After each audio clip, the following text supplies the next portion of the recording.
I read to you a moment ago from 1 Corinthians 2 and verse number 14. But the natural man receiveth not the things of the Spirit of God, for they are foolishness unto him, neither can he know them, because they are spiritually discerned. But he that is spiritual judgeth all things, yet he himself is judged of no man. I've been dealing with the matter of systematic theology and trying to explain what it is and why it is important.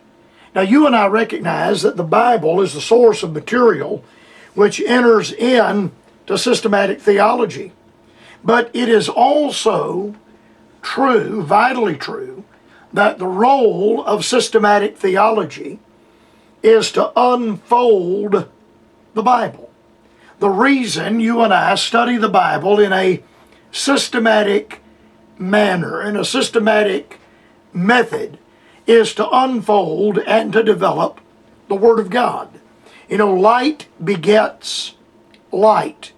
And there are some things that you cannot know until you know things that are required to know the things that you cannot know. For instance, a man that studies music would hear things in a bluegrass band or a symphony orchestra that a man with an untrained ear might not. I play in the orchestra at Rock Springs Baptist Church. I play the viola. And the viola music is written in the alto clef. There was a day when I didn't know the alto clef existed. And the first time I ever saw the alto clef, I didn't know how to read it. Because when I had taken piano lessons as a boy, I'd learned to read the soprano clef and the bass clef.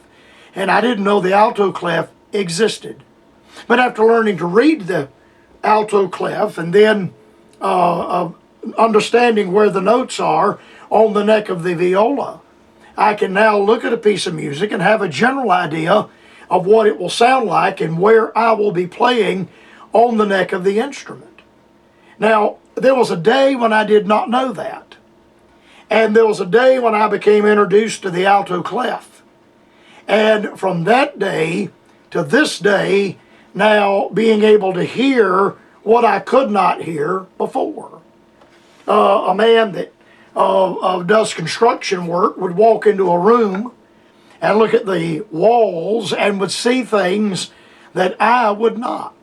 He's accustomed to doing the framing work, and he would see things that I would not. A finished carpenter walks into a room and he immediately looks at the crown moldings and the door casings and the baseboard moldings. A man that does flooring work for a living would immediately walk in and look at the floors in the house, and he would see things that the average one of us would not. Can you imagine what a cobbler, a man that repairs shoes for a living, must think when he walks into a room with 50 men and there are 50 pairs of shoes, and he looks down at their shoes and he sees things because he's a cobbler. He understands how the shoe is constructed. And I look at a man's shoes and I may or may not see what the cobbler would see. So it is with the matter of systematic theology.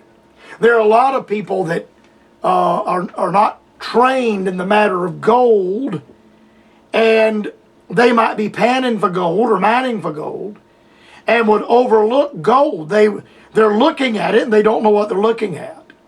Whereas a man that has a trained eye as a miner would recognize, hey, that's gold, and that gold can be refined. I'm afraid one of the things that is missing so grossly in so many of our Bible colleges, you know, everybody and his first cousin has a Bible college. I mean, everybody and his first cousin has got a Bible college now. And I wonder what is being taught.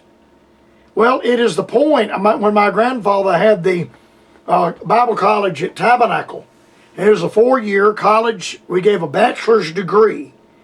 And among the things that my grandfather required to be taught, and of course there are some things you have to teach if you're going to offer a bachelor's degree. There has to be a foreign language, it has to be history, you have to take the matter of English grammar, and so on. But one of the things that happened at the tabernacle is in 4 years, the student was not only carried through elemental and systematic theology, and those were 2-semester courses, sophomore and senior year, but the student was carried all the way through the Bible. From Genesis to Revelation, they went all the way through the Bible. Now, this laid the groundwork, and I went through the school there, and then I taught there for 8 years.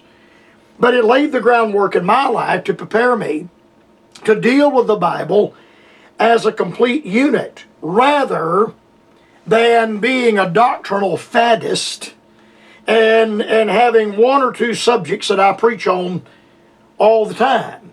Years and years ago, this man is now in heaven. My grandfather and I were in a meeting, and a man brought the keynote message that night, and we got in the car and started back home about 100 miles from Greenville, and we were riding up the interstate, and my grandfather commented, and he said, "That man's long coat has been what we heard him preach on tonight. That's all the man ever preaches on, is the subject you heard him preach on tonight." He spent the lion's share of his time preaching on one thing, rather than spending his time preaching on the whole counsel of God. Doctrinal faddists have caused untold harm in the church because they spend all their time in one area and give no time to another area. And consequently, the people that listen to them have a working knowledge of only one thing in the Bible. But they can easily become tossed to and fro by every wind of doctrine in other areas in the Bible. You see, it is a matter of systematic theology that incorporates a total consideration or a complete consideration for the Bible as a whole unit.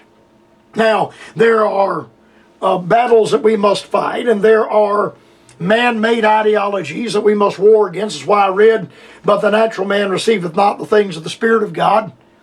Rationalism has ever been seeking to disrupt the church and to sidetrack the church from its area in the matter of Bible doctrine and in the matter of theology. Rationalism only deals with what the natural man is capable of understanding. But Paul states that the natural man receiveth not the